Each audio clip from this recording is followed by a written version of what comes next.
41편도 다윗의 을 통해서 하나님께서 우리에게 주신 이제 말씀인데,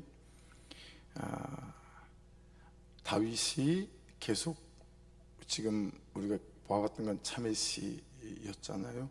41편은 다윗이 이제 백성들에 대하여, 백성들을 위하여 하나님께서 또 말씀하신 그런 이제 말씀입니다. 그래서 다윗이 실패 속에 있을 때, 또 육체적인 질병 가운데 있게 되어지게 될 때, 또는 다른 사람들이 보기에 참 하나님의 사람답지 않다, 또 다윗 그도 사람이니까 실수하고 또 실패하고 연약했을 때가 있잖아요. 그랬을 때 사람들이 거룩한 다윗으로 남아있을 때처럼 자기를 대하지 않는 거죠. 그래서 사람의 신뢰와 믿음이 얼마나 한계가 있는지, 그래서 하나님의 끝이 없으신 은혜와 대수가 되어져 있으면서 다윗이 내가 병중에 있어 보니까, 내가 실패 속에 있어 보니까 사람들의 위로, 또 사람들이 나를 사랑한다는 말들, 그거 참 별거 없더라, 하나님밖에 없더라, 그런 고백을 담아 놓은 거예요. 그래서 제일 먼저 등장하는 게 가난한 자를 보살피는 자에게 복이 있으며, 1절에서 그렇게 말씀합니다. 그렇죠? 그래서 여기서 여러분, 가난한 자는 좀 통합적이고 종합적이에요. 단어 자체는 달이라고 하는 단어거든요. 언어로 달, 가난한 자. 근데 이게 어떤 의미냐면 무엇이 결핍된 사람이라고 하는 거예요. 무엇이 결핍된 사람, 물질적인 것도 될 수 있죠. 또 비물질적인 것도 될 수, 용기가 결핍된 사람이 있을 수 있잖아요. 또 소망이 결핍된 사람도 있을 수 있고, 그렇죠? 의지가 결핍된 사람이 있을 수도 있잖아요. 이런 삶의 우여곡절을 겪어가며 별로 사는 게 기대가 되지 않는 거죠. 그런 기대가 결핍되어 있는 사람, 우리 주변에 이런 가난한 자들이 항상 있다라고 하는 거죠. 이런 가난한 자를 보살피는 자에게 복이 있다라고 말씀하고 있습니다. 그러니까 가장 가난한 자는 누구겠어요? 복음이 없는 사람들이죠. 예수를 모르는 사람들이죠. 영적인 가난한 사람들, 구원이 무엇인지 모르고, 그래서 이 삶을 어떻게 살아야 되고 무엇을 향해 살아야 되는지 모르는 사람들, 그런 사람들이 가난한 자다라고 볼 수 있죠. 그래서 이 결핍된 사람 과 더불어서 또 한 가지 개념은 상실한 사람이란 뜻이에요. 원래 있었어요. 근데 어느 순간 그게 상실, 잃어버렸어요. 많은 성도들이 첫사랑을 참 그리워하는 것 같아요. 그 주님과의 첫사랑. 근데 그때처럼 내가 지금은 뜨겁지 않다라고 하는 거죠. 그래서 거기에 이렇게 잘 묶여 있는 것 같아요. 근데 여러분, 첫사랑처럼 뜨겁지 않다 할지라도 그 상실한 마음을 주께 가지고 나갈 때 지금이 훨씬 더 하나님 앞에 간절하고 뜨거운 그런 어떤 신앙으로 우리가 세워질 수 있잖아요. 그렇죠? 그래서 파리한, 성경에 있는 단어가 여러 번 나와요. 파리한, 그냥 보기에 뼈만 앙상하게 남은 이런 뜻이란 말이에요. 사람이 뼈만 남았더라, 그런 것처럼 우리가 우리 스스로를 향해서 우리가 다른 사람을 볼 때도 충분히 느낄 수 있는 거잖아요.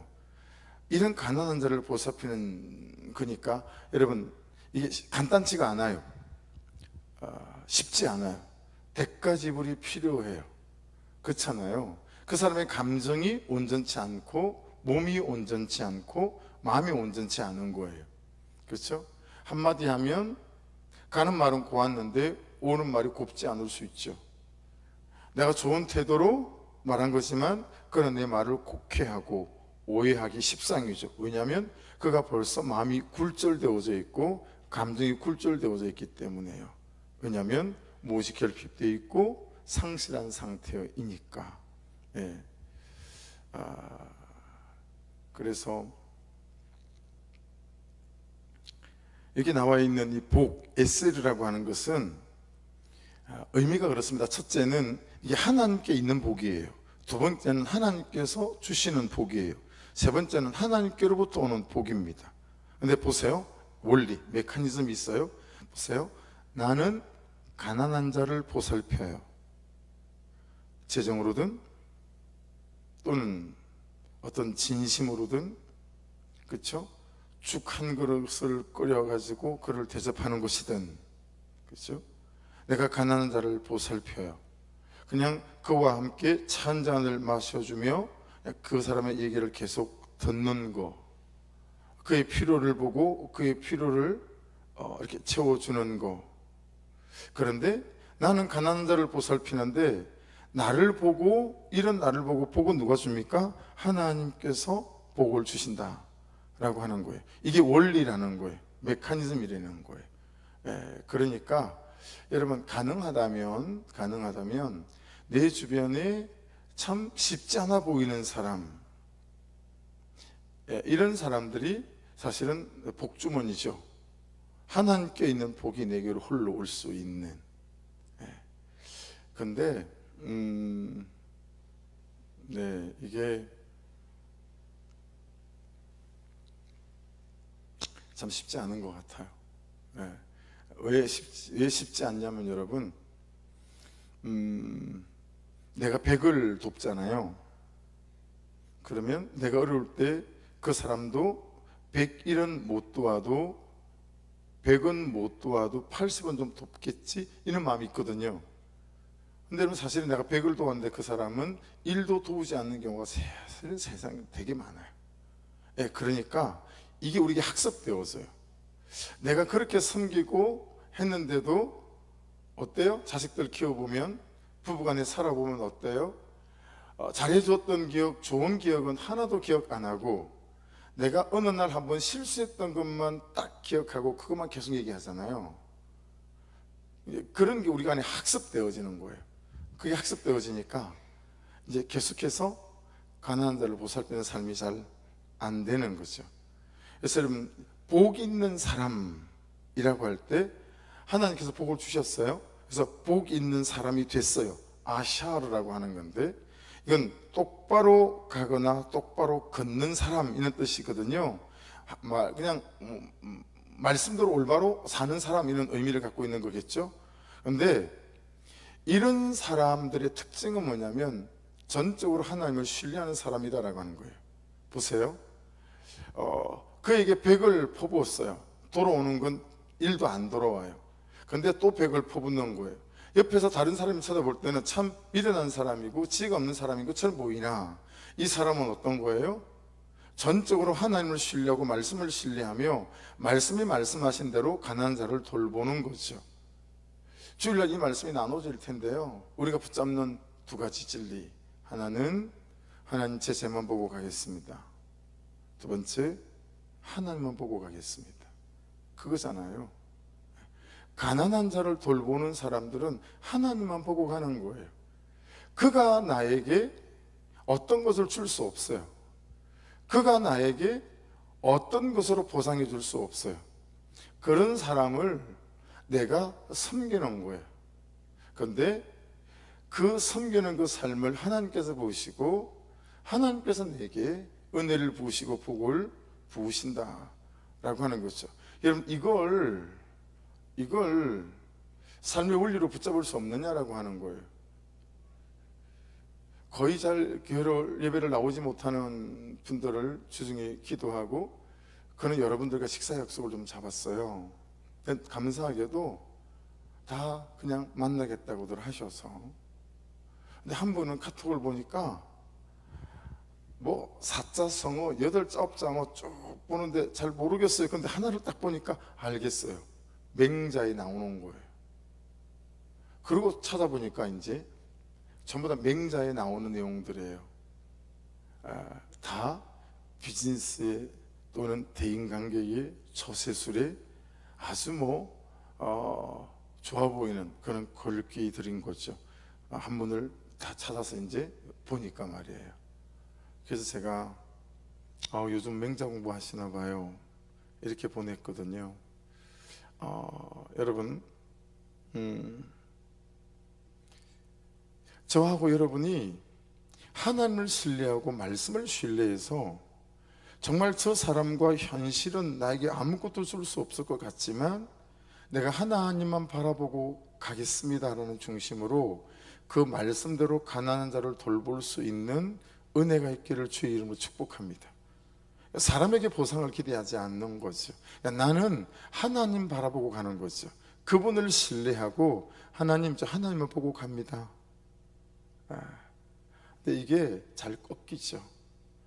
왜냐하면 내가 그하고 같이 사는 사람이고 직장에서 맨날 그와 만나는 사람이고 교회 안에서 목장에서 항상 얼굴을 보고 사는 사람이기 때문에 참 하나님만 보러 가기가 쉽지가 않죠. 이 안에서 끊임없이 이렇게 튀어나오는 마음들이 있고, 그리고 억울한 마음들이 있고, 왜 이렇게 나와 다르지? 뭐 이런 마음들이 있고. 그래서 사랑하는 여러분, 다시 말씀드릴게요. 여기 있는 에세르 복은 하나님께 있는 복이에요. 하나님께서 주시는 복이에요. 하나님께부터 오는 복이에요. 그리고 이 복이 있는 사람이 복이 있는 사람이에요. 이 사람은 하나님을 신뢰해서 하나님 그분을 바라보며 오늘 내게 주신 사람과 현실 앞에 하나님의 방식과 방법으로 그를 돌보는 사람인 줄로 믿습니다. 이런 삶에 저와 여러분이 함께 잘 붙어가고 도전해가는 은혜가 있기를 주의 이름으로 축복합니다. 그래서 여러분, 이런 거예요. 복된 사람, 하나님을 신뢰하는 사람은 이 세 가지 안에 들어온 사람이에요. 이 세 가지. 첫째는 하나님의 율법 안에, 두 번째는 그분의 말씀 안에 들어온 사람이고요, 세 번째는 그의 길 아래에 들어온 사람이죠. 제가 흔히 쓰는 표현으로 말하면 그분의 방향과 그분의 방식과 그분의 방법 안에 들어온 사람이다. 이 사람이 복된 사람이다 라고 하는 거죠. 예수께서는 이걸 어떤 식으로 말씀하셨죠? 왼뺨을 후려치면 오른뺨을 대고, 그렇죠? 오리를 가자 그러면 십리를 가고. 여러분, 그 말씀들 중에서 저한테는 참 가장 어려운 말은 오리를 가자 그러면 십리를 가는 게 저한테는 굉장히 어려운 말씀이었었어요. 왜냐하면 항상 저는 뭔 일이 바쁜지 제 일이 항상 바빠요. 제 일이 바쁘니까 오리를 가자 그러는 사람의 마음의 형편을 이렇게 돌아오기가 쉽지 않은 유형인 거예요. 그래서 툭툭 털고 내려놓고, 그래 그럼 같이 가보자 어디 하고 그를 따라 심리를 같이 따라 나설 수 있는 마음의 여유, 이런 게 없죠.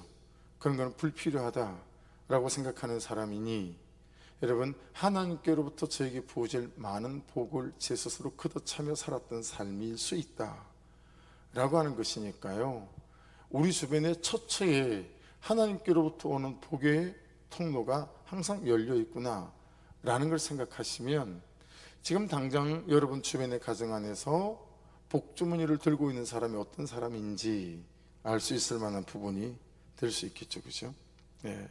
그래서 가난한 자를 돌보는 그 사람을 재앙의 날에 첫 번째입니다. 목차로 보면 재앙의 날에 여호와께서 그를 건지신답니다. 그러니까 연약한 사람들을 돌아보게 될 때, 내가 어렵고 힘들 때 나를 하나님께서 돌보신다 라고 하는 거죠. 2절 두 번째 나옵니다. 2절을 같이 한번 읽어볼까요? 시작.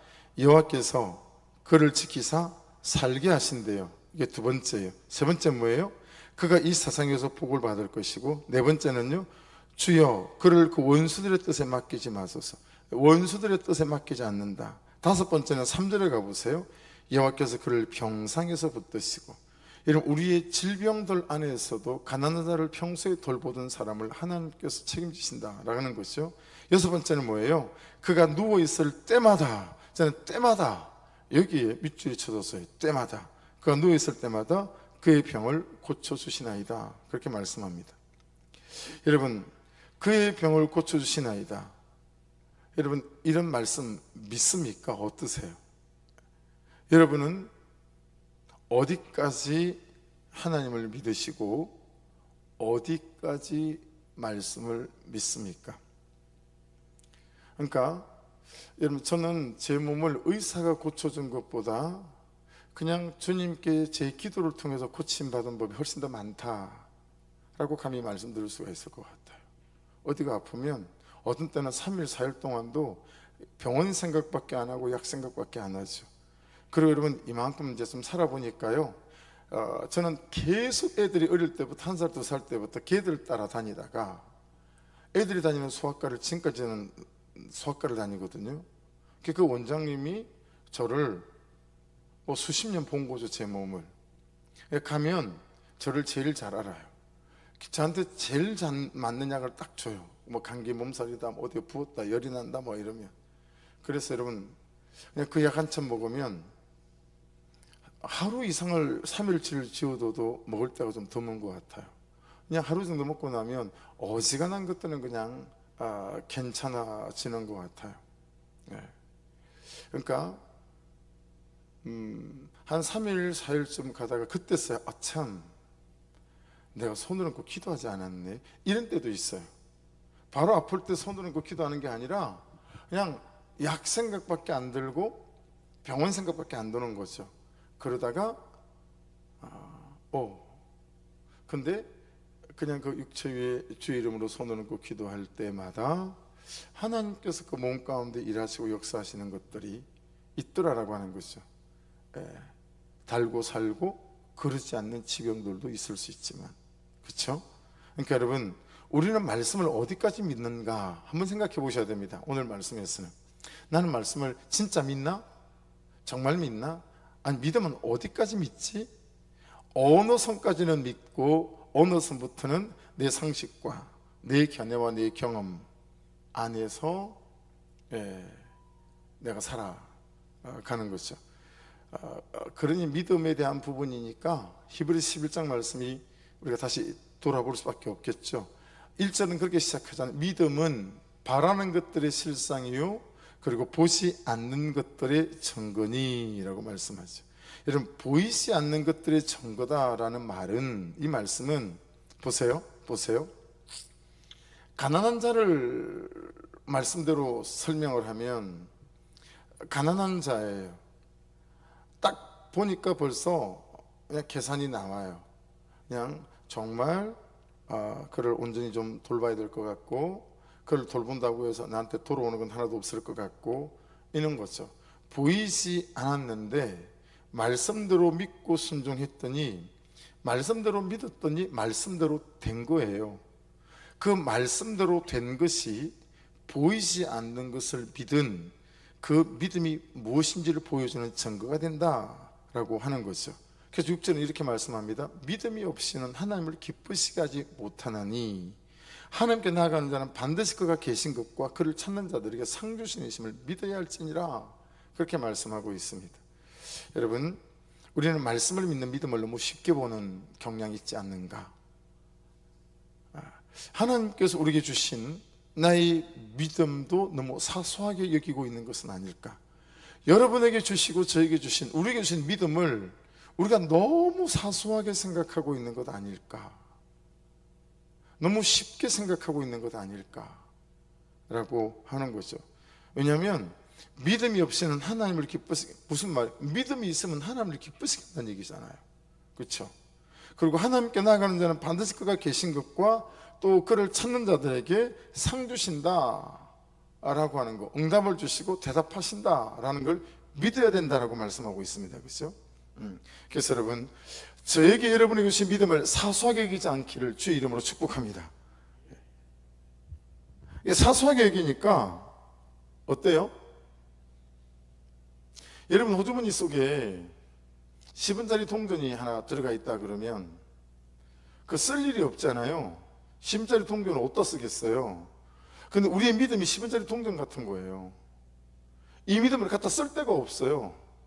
왜냐하면 10원짜리 동전처럼 사소하게 생각하니까요. 네, 사소하게 생각하는 거예요. 여러분, 믿음을 믿음대로 그 가치를 인정하고 최근에 써보신 적이 있으세요? 믿음을 믿음의 가치대로 쳐주고, 그 믿음을 한번 써본 적이 있는가? 아니면 믿음을 10원짜리 동전처럼 호주머니에 넣고, 여러분 10원 가지고 뭘 사겠어요? 아무것도 못 사잖아요. 그러니까 10원짜리 동전 야 있으나 마나 한 거죠. 우리 믿음이, 여러분 성도들을 보고 저를 보고 우리를 보면 이 믿음이 있으나 마나 한 거예요. 예수를 믿는데 그 믿음이 있으나 마나 한 거예요. 어디 쓰질 않아요. 쓸 데가 없다고 생각해요, 이 믿음을. 그래서 실제 삶 속에서 믿음을 쓰지 않는 거죠. 그냥 10원짜리 동전처럼 호주머니에 넣고 다니는 거예요. 믿음을 쓸 일이 없고 믿음을 안 쓴다. 여러분, 혹시 이러진 않을까? 하도 믿음을 안 써봐가지고 믿음의 사용법을 잘 모르는 사람이 있는 건 아닐까요? 여러분, 믿음의 사용법을 아세요? 어떠세요? 믿음을 키우지도 않고 믿음의 씨를 뿌리는 법도 없는 거죠. 화단에 보시면 예쁜, 다들 예쁘다고 하는 그걸 블록을 사와가지고 블록 안에다 이렇게 넣어서 계단을, 층을 지어서 이렇게 앞쪽에 뒤쪽에 두 개를 만들었잖아요. 그런데 저쪽 뒤쪽에 있는 화단에 이 3단 제일 위에 있는 블록 건데 하나가 그냥 어느 날 보니까, 어제 보니까 이게 거의 다 시들었어요. 아무래도 땅에 바로 박아 놓지 않고 그냥 흙을 집어넣고, 물이 밑에 뚫려 있긴 하지만 거기다 이걸 집어넣어서 물이 잘 공급되지 않나? 그래서 어제 그 물을 막 공급해 줬거든요. 두 개가 시들했는데 하나는 오늘 아침 보니까 거의 원기가 회복이 됐어요. 근데 하나는 어제랑 똑같은 거예요. 물을 줬는데 시기가 늦은 거죠. 타이밍이 이미 늦어버린 것 같아요. 화초 하나는 죽을 것 같아요.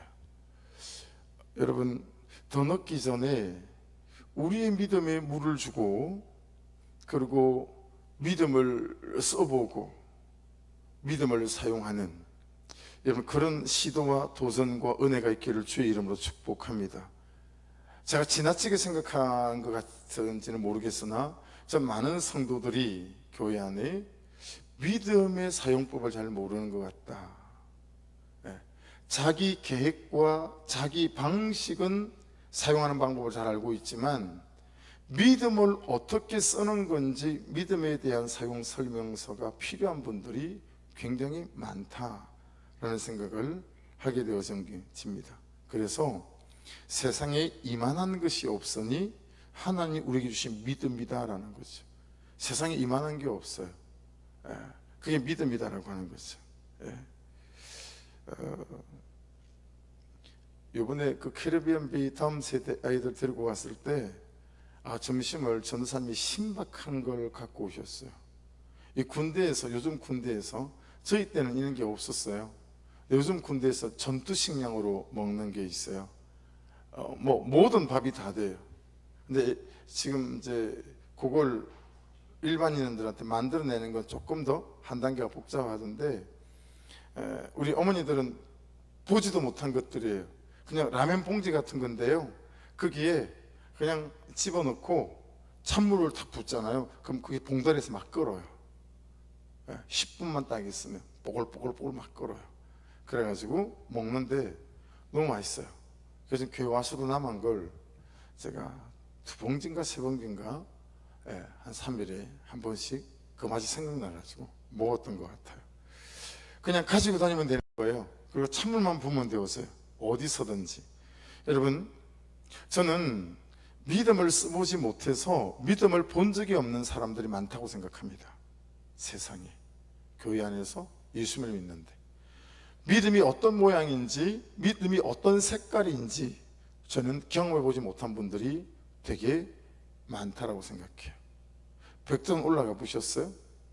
안 올라가 보셨으니 거기서 느끼는 그 흥분과 감동을 모르잖아요. 미국 그랜드 캐년 가보셨어요? 미국 그랜드 캐년 가가지고 제가 느꼈던 제일 첫 번째 감정은 뛰어내리고 싶었어요. 너무 그냥 그 계곡이 끝이 안 보이게 너무 깊고 너무 아름다워가지고요, 그냥 뛰어내리면 내가 날 것 같은 거예요. 그 그랜드 캐년을 와, 뛰어내려서 날고 싶다, 이런 생각 해봤던 기억이, 그때가 98년이에요 굉장히 오래됐잖아요. 그것처럼 안 가봤으니 여러분 이 마음을 어떻게 알겠어요? 믿음은 써본 사람 외에는 믿음을 몰라요. 믿음이 어떻게 생겼는지, 믿음의 색깔이 뭔지, 여러분 가난한 자를 돌보지 않은 사람은 몰라요 그거. 근데 전 그 안에 너무 상식으로 사는 사람이 너무 많고 보편적 사고와 합리적 판단으로 사는 사람이 너무 많다고 생각해요. 믿음을 써본 적이 없어요. 믿음을 발휘해 보질 못해요. 그래서 믿음이 어떻게 생겼는지 어떤 컬러인지 모르는 거예요. 이거 말이 안 되는 말이잖아요 여러분. 우리는 왜요? 예수 그리스도를 믿음으로 말미암아 구원을 받는데, 그렇죠? 그 믿음으로 의롭다 여김을 받는 우리가 그 놀라운 선물을 받은 믿음이라는 선물을 써보지도 않고 호주머니 아닌 10원짜리처럼 취급한다라고 하는 거, 여러분 믿음을 써보시기를, 믿어보시기를, 믿음을 꺼내서 사용해 보시기를 주의 이름으로 축복합니다. 믿음은 기도로, 믿음은 말씀으로, 그분에 대한 의지로 우리 안에서 발휘되어지는 것 아니겠습니까? 그렇죠? 그래서 오늘 말씀에서는 여러분 정말 우리가 믿음을 써보는 사람이 되어야 되는 거구나 라는 것들을 깨달을 수 있어요. 4절 위에는 제가 소제목으로 병상에서의 회개, 문제 앞에서의 회개라고 소제목을 잡았거든요. 왜냐하면 믿음을 쓰기 전에 참 우리 안에 되어져야 될 일들 중에 하나가 회개하는 거다라고 저는 말씀을 정리를 했어요. 4절 보십시오. 내가 말하기를 여호와여 내게 은혜를 베푸소서, 내가 주께 범죄하였사오니 나를 고치소서 하였나이다. 여러분 인생의 모든 문제는 근본적으로 영혼의 문제고, 영혼의 문제의 출발은 죄의 문제로부터 출발을 하죠. 그 부분이 만져지게 될 때, 그렇죠? 다른 것이 만져지죠. 그러기에 한번 따라해 보십시오. 그 어떤 것보다도, 다시 한 번 더요. 그 어떤 것보다도 회개가 먼저다. 여러분 그 어떤 것보다도 회개가 먼저다라는 사실들을 오늘 말씀하시는 다시 또 깨닫게 되어집니다. 그래야 그 다음 발을 내디딜 수 있다라고 하는 것입니다. 그 어떤 것보다도 회개가 먼저다. 근데 여러분 회개가 먼저 되려면 뭐가 돼야 되죠? 자기 객관화가 되고 내 죄를 보는 일이 있어야 되죠. 이게 하나님께 우리에게 주신 놀라운 선물로 나아가는 경이로운 삶으로 나아가는 그런 길의 순서인 것 같아요. 그리고 5절 위에는 제가 소제목을 누구를 의지할 것인가, 무엇을 의지할 것인가의 문제다 이렇게 삼았어요. 5절 같이 읽어보겠습니다. 시작. 나의 원수가 내게 대하여 악담하기를 그가 어느 때나 죽고 그 이름이 언제나 없어질까 하며. 여러분 다윗이 병상에 누웠어요. 그랬더니 어떤 말들이 들리냐면, 왜 이렇게 빨리 안 죽고 그러고 있는지 몰라? 누군가 그렇게 다윗한테 그렇게 얘기한다라는 거예요. 그렇죠? 심지어 여러분 9절로 가보실래요?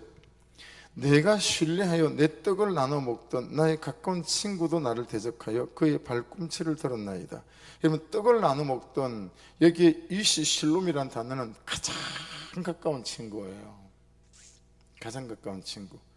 지금 무슨 말씀을 하고 있는지 아시겠죠? 내가 누구를 의지하고 무엇을 신뢰해야 되는가? 사람은 신뢰 대상이 아니고 믿음의 대상이 아니다라고 하는 거 아니겠어요? 하나님 그분만이 우리의 믿음의 대상이고 신뢰의 대상이다라는 말씀을 하고 있는 거예요.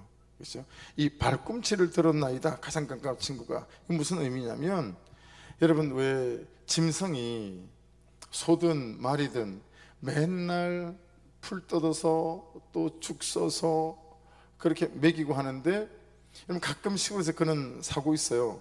소 뒷발에 채워가지고요, 가슴뼈가 막 갈비뼈가 나가고 이런 경우가 있거든요. 이 발꿈치를 들었단 말은 그렇게 짐승들이 뒷발질하는 모습, 그걸 말하는 거거든요. 그런데 이 사람이 그렇게 다윗에게 은혜를 입었던 사람, 죽을 자리에 있는 사람을 살 자리로 세워놓은 사람이라는 거죠. 그러고 보면 여기 안에도 기독론이 들어가죠. 여러분, 죽을 수밖에 없는 우리를 하나님께서 예수 그리스도를 통해서 우리가 살려놨잖아요. 근데 우리가 자꾸 뒷발질을 하는 거죠. 예, 뒷발질을 하는 거죠. 가장 가까운 친구가 오히려 배신하고 받은 은혜대로 그렇게 섬기지 않는다라고 하는 것입니다. 여러분 7절도 보십시오. 나를 미워하는 자가 다 하나같이 내게 대하여 수군거리고 나를 헤아리고 꾀하며, 8절 이르기를 악한 병이 그에게 들었으니 이제 그가 눕고 다시 일어나지 못하리라 하오며. 다윗이 병상에 누워있는데 별의별 소문이 다 들리는 거죠. 여러분, 별의별 소문이 다 들리고 별의별 일들이 다 생길 때 여러분과 제가 의지해야 될 사람은 하나님인 줄 믿습니다. 여기에 흔들리지 않고 요동치 않고 사람의 생각과 방법들로 나서지 않기를 주의 이름으로 축복합니다. 여러분, 사람의 방법으로 나서게 되면 항상 따라오는 게 어떤 거죠? 내가 생각하고 원한 만큼 그 사람이 나를 채워주지 못해요. 내가 원한 만큼 돈 빌려주지 않고요, 내가 원한 만큼 그가 기다려주지 않죠. 그럼 자연히 뭐가 따라오죠? 그에 대한 배신감도 생기고 원망하는 마음들도 생기죠. 그래서 갈등이 생기고 사람을 잃고 이런 일들이 우리 가운데 생기게 되어지겠죠. 그래서 여러분, 어떤 경우에라도 저하고 여러분에게는 우리가 의지할 분은 하나님이시고, 또 우리가 따라갈 분도 또 말씀이다라는 걸 잘 기억해야 될 줄로 믿습니다. 당신이 나보다 옳아요, 누가 이용하지 않던가요? 이용합니다. 자기 객관화나 또는 자기 인식이나 자기 이해가 안 되는 사람들의 특징이죠. 자기 죄를 보지 못하는 사람들의 특징입니다. 그렇죠? 그래서 오히려 나의 받아냄을 이용하려 들고 나의 입을 닫는 것을 이용하려 들고 그것들을 빌미로 해서 오히려 나를 힘들게 만드는 일들이 생기게 되어지죠. 그래서 여러분, 그냥 오늘 말씀에서 말씀하고 있는 이 말씀을 잘 붙잡아야 합니다. 그래서 저는 그냥 큐티 제목을 그렇게 잡았어요. 누구를 믿을 것인가, 두 번째 어떻게 믿을 것인가. 전 말씀으로 나누지만 저도 돌아보는 거예요. 야, 요즘 최근에 내가 믿음을 쓴 일이 있나? 혹시 나도 믿음에 대한 사용 방법, 믿음의 모양과 색깔, 혹시 내가 까먹은 것 아닌가? 이런 거죠.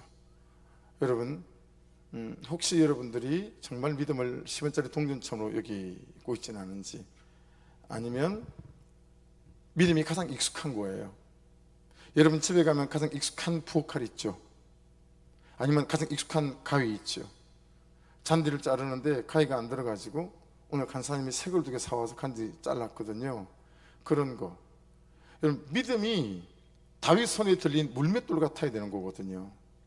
여러분, 말이 안 되잖아요. 3m가 넘는 거인, 그 골리앗하고 싸우는데 물맷돌을 들고 나가는 거, 여러분, 그게 믿음 아닙니까? 그렇죠? 그 말이 안 되는 거잖아요. 믿음이 가장 우리가 익숙한 거여야 되고 잘 쓰는 거여야 되는데, 우리의 믿음은 호주머니 안에서 곰팡이 피고 있는 거예요. 쓰질 않아가지고. 아니면 믿음을 내가 너무 대충 생각하고 가볍게 생각하고 10원짜리 동전쯤으로 생각해서, 혹시 길 가다가 10원짜리 동전이 있으면 줍습니까? 주세요? 100원짜리 정도 돼야 줍지 않으세요? 10원짜리 그러면 쑥 지나가지 않으세요? 그러니까 믿음을 줍지도 않고 믿음을 달라고 기도하지도 않고 그리고 믿음을 쓰지도 않고, 그러니 이렇게 병상 중에 있을 때는, 공간 일들 속에 있을 때는 그럼 이제 큰일이다라고 하는 거죠. 믿음으로 하나님을 바라보고 믿음으로 이 현재와 현실과 싸우고 나가야 하는데, 아무쪼록 오늘 시편 41편 말씀에서 큐티책의 제목이 뭐라고 달렸어요? 내게 은혜를 베푸소서. 믿음 아닙니까? 그렇죠? 내게 은혜를 베푸소서.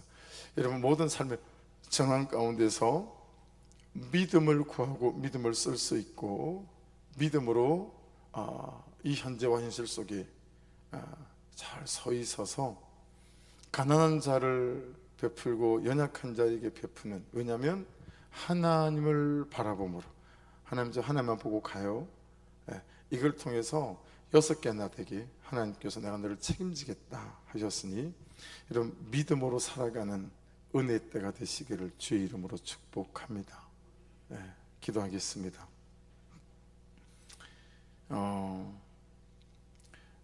교회적으로도 그렇고 제가 개인적으로도 그렇고, 큰사랑교회 대출이 되어지는 부분들, 또 6월 30일 날 또 잔금들이 치러지는 것들, 또 우리가 6월 말에 치러야 될 재정이 어마무시하게 또 큰 재정이죠. 그런 것들이 있습니다. 그래서 정말 하나님에 대한 담담한 믿음이 없으면 이때를 어떻게 지나갈 수 있을까? 여러분에게도 개인적으로 가정적인 부분 안에서 참 믿음이 필요하고 하나님 그분을 바라보며 나아가야 될 이런저런 문제가 있을 거라고 봅니다. 이 시간 기도하실 때 이 기도 제목으로 자유롭게 기도하겠습니다. 자유롭게 기도합니다. 기도하실 때, 하나님 참으로 은혜를 부어주시고 믿음을 부어주셔서 아버지 하나님, 이 믿음을 쓰고 사용할 줄 아는 자가 되게 도와주십시오.